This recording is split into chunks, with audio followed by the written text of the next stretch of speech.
날, 주님께서 우리에게 약속하신 날 아침에 주님 앞에 나와서 함께 예배하는 우리 야송의 모든 믿음의 식구들 한 사람 한 사람 머리 위에 우리 구주 예수 그리스도의 은혜와 능력이 지금으로부터 영원까지 함께 하시기를 주님의 이름으로 축원합니다. 우리를 지치게 하던 한여름의 더위도 이 처서인 지난 화요일을 기점으로 이제는 한풀 꺾인 듯한 모습을 보여주고 있습니다. 하나님께서 창조하신 이 자연은 참으로 오묘하고 이 어김이 없어서 1년 사시사철이 어김없이 오고 감을 반복하고 있습니다. 우리가 불볕 같은 더위를 마주하면서도 더위에 지치지 않는 것은 요즘처럼 아침 저녁으로 서늘한 시기가 올 것을 알고 있고 또 믿고 있기 때문이요.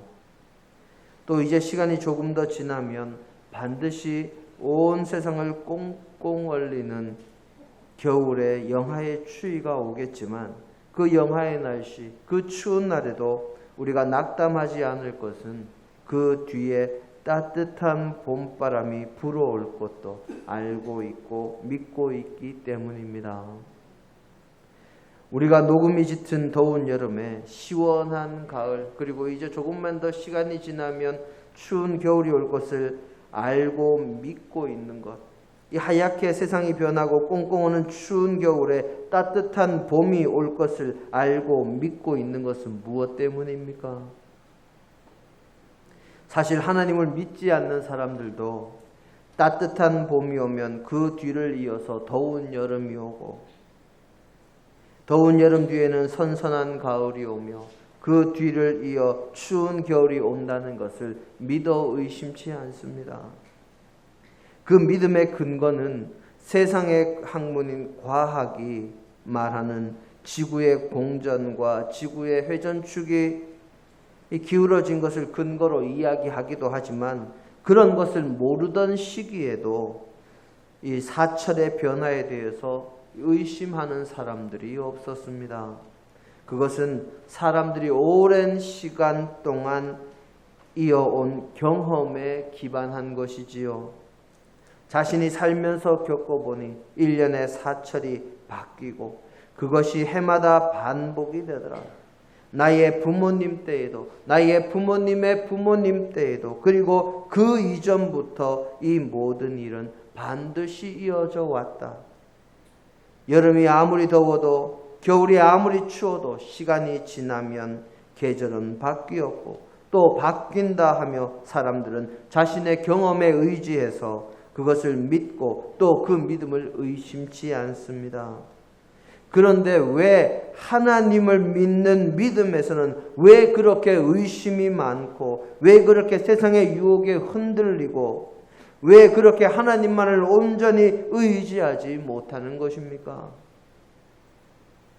하나님께서 보여주신 수많은 은혜와 도우심과 능력을 우리는 우리의 삶에서 얼마나 많이 보아왔습니까? 얼마나 많이 들어왔습니까? 그리고 우리가 직접 얼마나 체험을 했고 성경 말씀을 통해서 듣고 배웠을 뿐만 아니라 이 수많은 이들의 삶에서 역사하신 것을 우리는 들어서 알고 있으면서도 왜 다른 것들은 그 정도면 믿고 확신하고도 남는데 오직 하나님과 관련해서는 왜 그렇게 믿지를 못하는 것일까요?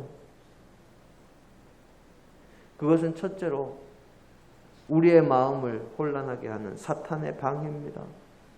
또 둘째로 인간이 타락하고 나서 하나님과 인간의 관계가 완전히 깨어졌기 때문입니다. 그리고 셋째는 믿으려는 의지가 부족하기 때문에 믿지 못하는 것입니다. 첫 번째 이유는 우리가 날마다 기도하며 이겨내야 할 것입니다. 말씀으로 이겨내야 할 것입니다. 그리고 두 번째 이유는 주님을 믿으면 십자가의 능력으로 우리와 하나님의 관계가 온전히 다시 회복이 되니 문제될 것이 없는데 가장 큰 문제는 바로 세 번째입니다. 우리 인간에게 믿으려는 의지가 부족한 것입니다.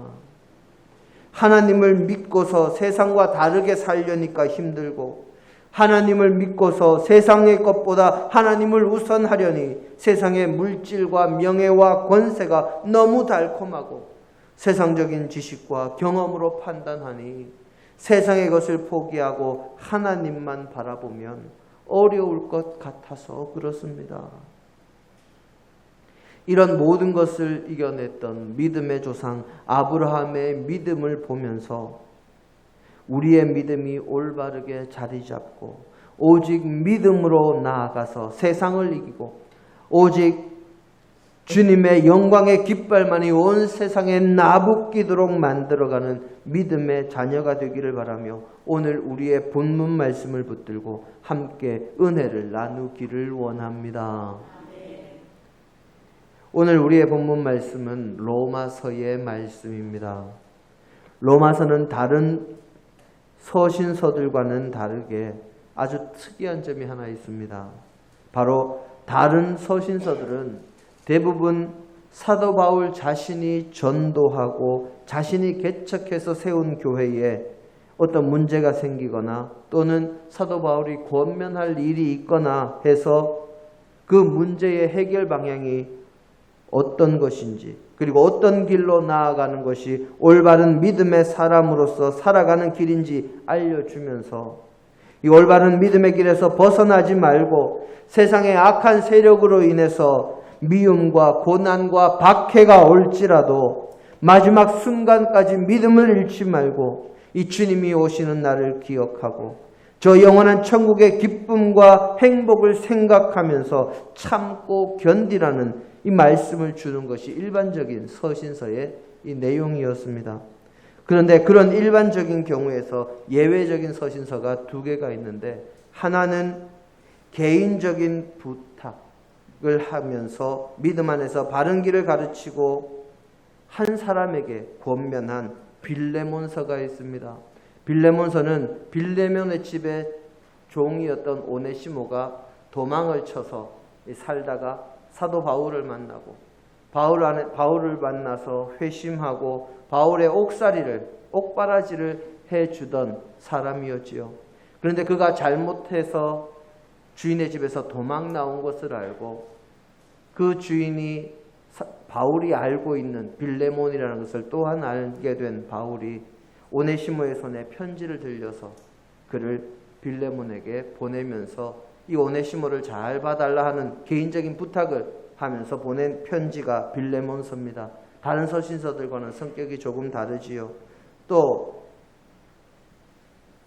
로마서가 또 조금 더 예외적인 편지입니다. 왜 로마서가 다른 서신서들과 다른 예외적인 편지인가 하는 것은 로마 교회의 탄생이 그 배경이 됩니다. 보통 다른 서신서들이 보내진 도시와 그 도시의 교회들은 대부분 사도들이나 사도 바울이 전도해서 생겨난 교회들입니다. 그런데 오직 로마의 교회만큼은 그렇게 세워진 교회가 아닙니다. 로마 교회는 우리 한국 교회와 마찬가지로 자생적으로 생겨난 교회입니다. 우리 한국 교회의 탄생의 역사를 살펴보면 처음에 선교사가 들어와서 전도함으로 믿음의 사람이 생기고 교회가 세워지고 믿음의 사람이 더욱 늘어나는 그런 일반적인 방식이 아니라 세상에 쓰임이 있는 학문을 추구하는 이 실학 사상에 따라서 실생활에 필요한 학문을 이 땅에 들여오는 과정에서 성경과 천주교 서적이 들어오고 그로 인해서 하나님을 믿는 사람들이 생겨나게 됐고 그들의 전도로 믿는 이들이 점점 늘어났고 그들이 요청해서 그들의 요청으로 외국인 선교사가 파송이 되는 특이한 역사를 가지고 있습니다. 이처럼 로마 교회도 그런 방식으로 그리스도의 교회가 세워진 것이지요. 그렇게 자생적으로 생겨난 교회이다 보니 믿음의 근본이 탄탄하지가 않습니다. 사도들이나 말씀에 정통한 사람 또는 성령의 충만함을 입은 사람들로부터 체계적으로 가르침을 받지 못하고 믿는 사람들끼리 모여서 믿는 사람들을 통해서 이 전도하면서 그렇게 믿으며 성장한 교회이다 보니 교리의 체계와 믿음의 체계가 탄탄하지 못하고 중구난방인 상황이었습니다. 거기에 초대교회에서 늘 발생하는 문제가 이 로마 교회에도 있었습니다. 바로 율법과 믿음의 문제입니다. 율법에 따라서 할례를 행하고 율법을 따라야 구원을 얻는다고 하는 유대인들, 그리고 유대 기독교인들의 주장이 로마 교회에서도 역시 그 힘을 떨치고 있었습니다. 그리스도에 대한 믿음이 유대인들의 성경에서부터 시작이 되었고, 그리고 믿는 자들 가운데, 초대교회에서 믿는 자들 가운데 다수를 차지하는 사람들이 유대인이다 보니 유대인들의 말에 힘이 실리고 유대인들이 더욱 득세하며 그런 주장을 펼쳐가는 상황이었습니다. 이런 상황을 잘 알고 있던 사도 바울은 로마 교회의 성도들에게 율법이 우선이 아니고 율법으로 구원받는 것이 아니라 오직 믿음으로 구원받는다 하는 것을 알리고, 진정으로 구원을 받으며 하나님의 백성이 되기 위해서는 율법이 아니라 믿음으로 나아가야 함을 강조하기 위해서 편지를 보낸 것이 바로 로마서입니다. 그래서 로마서는 특별하게 율법과 믿음을 서로 대비해서 이야기하고 그 가운데서 구원에 이르게 하는 것이 무엇인지를 가르치고 그에 대해서 논증하는 내용들이 많은 분량을 차지하고 있습니다. 오늘 우리의 본문 말씀도 할례로 대표되는 율법과 우리를 구원으로 이끌어가는 믿음에 대해서 이야기하면서 아브라함이 하나님께 의롭다 하심을 받은 때, 바로 구원을 받은 그때가 할례를 받기 전이었는지 할례를 받은 이후였는지를 이야기하면서 믿음의 중요성을 강조하며 서술하는 이 구절들 가운데 일부입니다. 이 아브라함이 언제 구원을 받았느냐 하는 것은 로마서 4장 9절로 10절 사이에 기록이 되어 있습니다. 사도 바울은 로마서 4장 3절에서 아브라함이 믿으니 하나님께서 그것을 의로 여기셨다 하는 창세기 15장 6절의 말씀을 인용하며 아브라함은 믿음으로 구원을 받은 것이요 할례로 인한 것이 아님을 바탕으로 로마서 4장을 기록하고 있습니다. 그리고 그 가운데 아브라함의 믿음이 어떤 믿음이었는지를 자세하게 기록한 구절이 바로 오늘 우리의 본문 말씀입니다. 오늘 우리의 본문 말씀은 구원을 받고 믿음의 조상이 된 아브라함의 믿음에 대해서 아주 자세하게 기록하고 있습니다. 오늘을 살아가는 우리에게 본이 되는 아브라함의 믿음은 첫째로 약해지지 않는 믿음입니다. 세상을 살아가면서 세상의 사람들은 여러 가지 일들과 상황 속에서 여러 가지 믿음을 가지기도 하고 또 잃어버리기도 합니다. 사람을 믿고 있다가 어려움을 당하고 나서야 그 사람에 대한 믿음을 거두기도 하고 또 자신을 도와주고 항상 바른 길을 가는 사람을 보면 믿고 의지하기도 합니다. 또 여러 가지 일들을 겪으면서 그 상황이 돌아가는 것을 보고 어떻게 될 것이라 판단하고 그 결과를 예측하며 그리 되리라 믿기도 하고 그런 믿음이 무너지는 것을 보면서 흔들리기도 합니다. 하지만 아브라함은 하나님을 믿고 의지함에 있어서 그 믿음이 약하여지지도 흔들리지도 않았습니다. 아브라함은 자신의 나이가 100세가 되어가고 사라의 경수가 끊겨서 그의 태가 이미 죽은 것 같았지만 하나님의 능력을 믿고 의지했기에 마침내 이삭을 얻을 수 있었습니다. 아브라함은 하나님의 약속의 말씀을 받고 믿어 의심치 않으며 할례를 행하고 주님의 약속을 기다렸습니다. 결국 그 날이 이르러 아브라함은 이삭을 얻습니다. 사실 남자의 나이 100세, 여자에게서 경수가 끊어지면 아이를 낳을 수가 없습니다. 거기에 이미 사라와 자신이 결혼한 지가 수십 년이 넘었지만 어떤 아이도 낳지 못했습니다. 인간의 경험과 지식과 지혜로는 도저히 방법이 없는 상황입니다.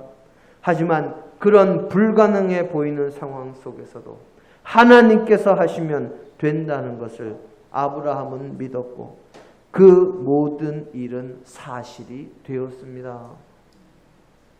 둘째로 아브라함의 믿음은 언제나 하나님께 영광을 돌리는 믿음이었습니다.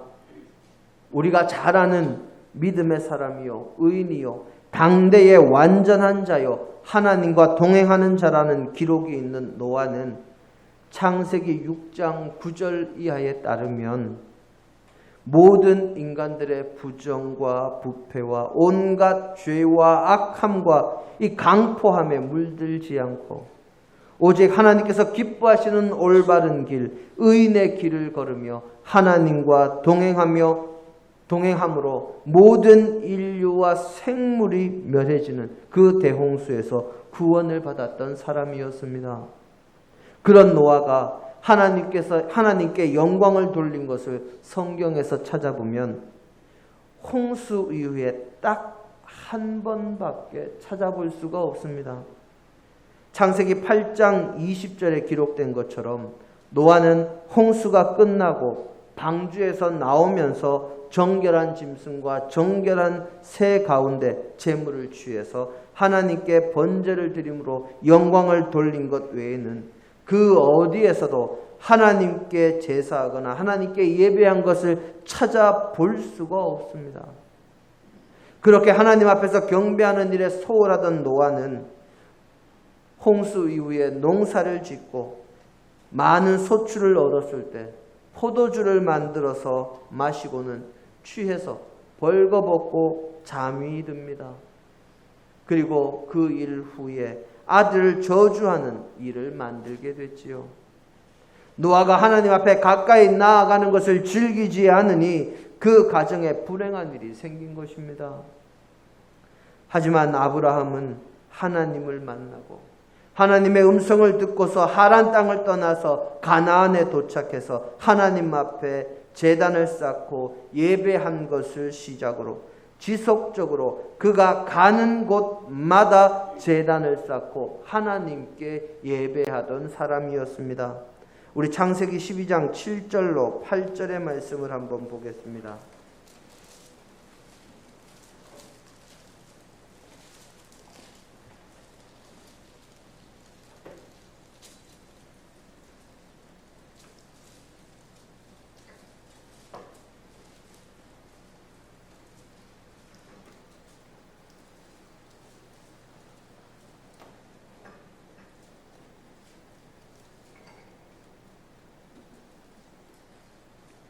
창세기 12장 7절로 8절 말씀 함께 한 목소리로 봉독하십니다.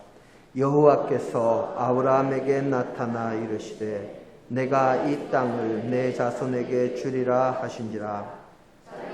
나타나신 여호와께 그가 그곳에서 제단을 쌓고 거기서 베델 동쪽 산으로 옮겨 장막을 치니 서쪽은 베델이요 동쪽은 아이라. 그가 그곳에서 여호와께 제단을 쌓고 여호와의 이름을 부르더니 아멘. 자, 처음에 제단을 쌓았고 그 다음에 또 이동해서 제단을 쌓고 하나님의 이름을 불렀다. 제단을 쌓고 하나님의 이름을 불렀다는 것이 하나님 앞에 제사하고 하나님께 영광 돌렸다는 이야기입니다. 가나안 땅에 처음 이르러서 제단을 쌓았고 그 뒤로도 장막을 옮기면 제단을 또 쌓았고 또 창세기 13장 18절에는 롯과 헤어지고 나서도 제단을 쌓았고 창세기 14장 20절에는 하나님을 찬양하면서 11조를 드렸고 창세기 15장 17절에는 횃불 언약을 하나님 앞에 받을 때에도 하나님 앞에 제단을 쌓고 제물을 드렸고 창세기 21장 33절에 아비멜렉과 브에세바에 일이 있은 후에도 에셀나무를 심고 거기에서 하나님의 이름을 불렀다. 그렇게 기록하고 있습니다. 우리가 세례를 받을 때 세례 문답을 합니다. 그리고 그 세례 문답을 위해서 교육을 하고 공부를 하지요. 그 교재의 첫 문장, 첫 물음이 무엇인지 기억을 하십니까? 그 물음은 인생의 목적이 무엇이냐 하는 물음이었고, 그 답은 인생의 목적은 하나님을 영화롭게 하는 것입니다 하고 그렇게 기록되어 있습니다. 또 이사야서 43장 21절 말씀을 우리가 한번 찾아보겠습니다.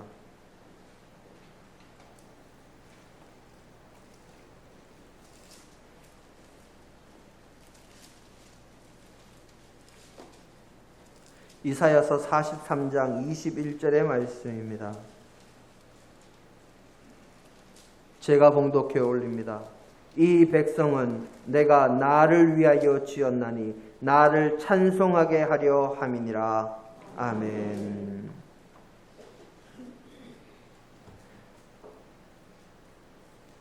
아브라함은 우리의 세례 문답에 나타난 그대로, 그리고 이사야서에 나타난 인생의 목적 그대로 언제나 하나님을 믿고 하나님께 찬양하며 하나님께 영광을 돌리는 사람이었기에 그는 당대의 완전한 자라는 칭호를 받은 노아를 제치고 믿음의 조상이라는 이름을 가지는 누구보다도 큰 은혜와 복을 받은 것입니다.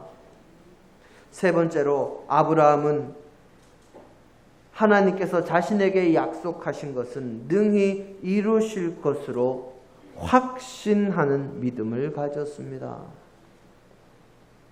아브라함은 하나님께 약속을 받았습니다.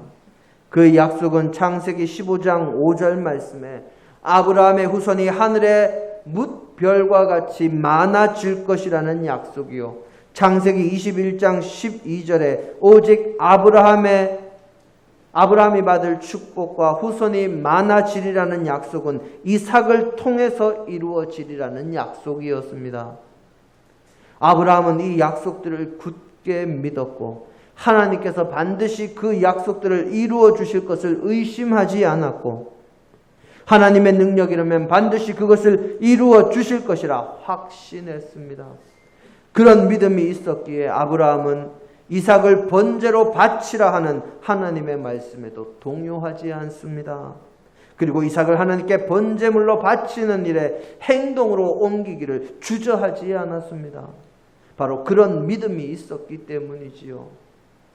우리 히브리서 11장 17절로 19절의 말씀을 함께 보겠습니다.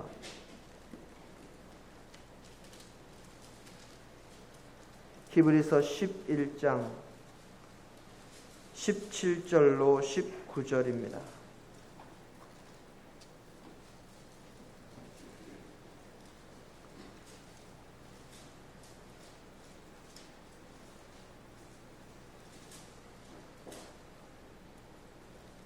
히브리서 11장 17절로 19절의 말씀, 저와 여러분께서 함께 한 목소리로 봉독하십니다. 아브라함은 시험을 받을 때에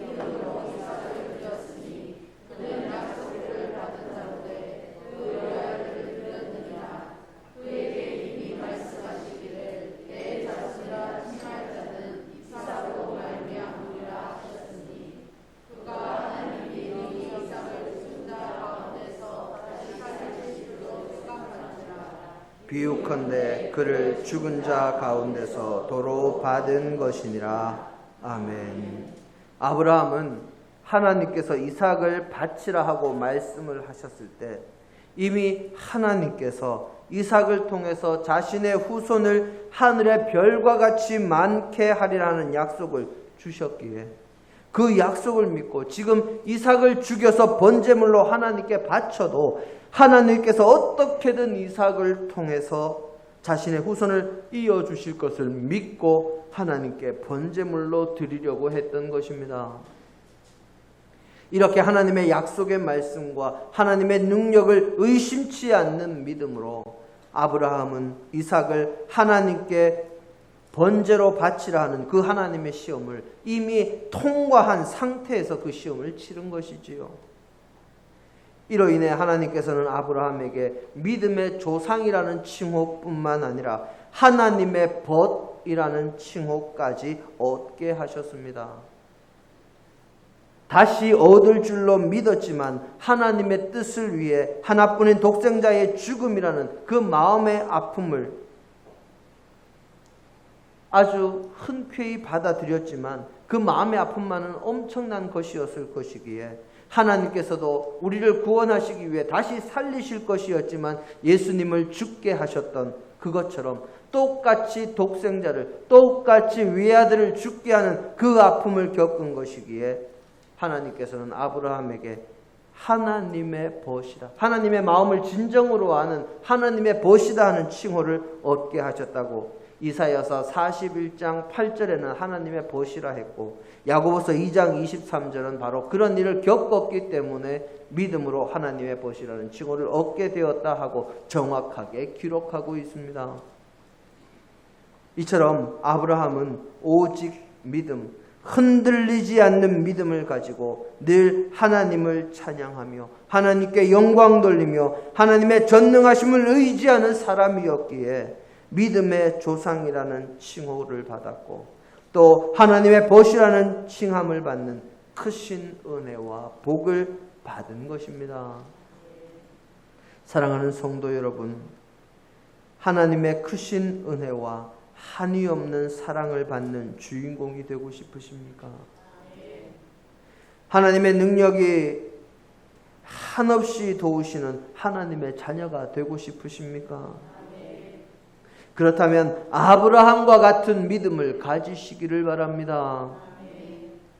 오직 하나님만 믿으며 어떤 절망적인 상황이 와도 하나님만 의지하고 하나님께서 이루실 줄 믿고 하나님을 찬양하며 하나님께 영광 돌리며 하나님께 예배하는 일에 소홀하지 않고 하나님의 전능하심을 의지할 때 하나님은 우리에게 아브라함에게 주셨던 은혜와 복과 사랑을 부어주시며 능력으로 도우실 것입니다. 그런 모든 은혜와 복과 사랑과 능력을 받아 누리기에 부족함이 없는 믿음을 소유하는 저와 우리 하성의 모든 믿음의 백성들이 다 되시기를 주님의 이름으로 축원합니다. 함께 기도하십니다. 아버지 하나님, 저희를 주님의 자녀로 불러주심을 감사합니다. 저희가 오직 아브라함 같은 믿음을 가지고 흔들리지 않고 주님 앞에 나아가는 믿음의 자녀들이 되게 하옵소서. 주께서 우리를 도우시고 은혜 주시기를 간절히 원하오며 예수님 이름으로 기도드립니다. 아멘.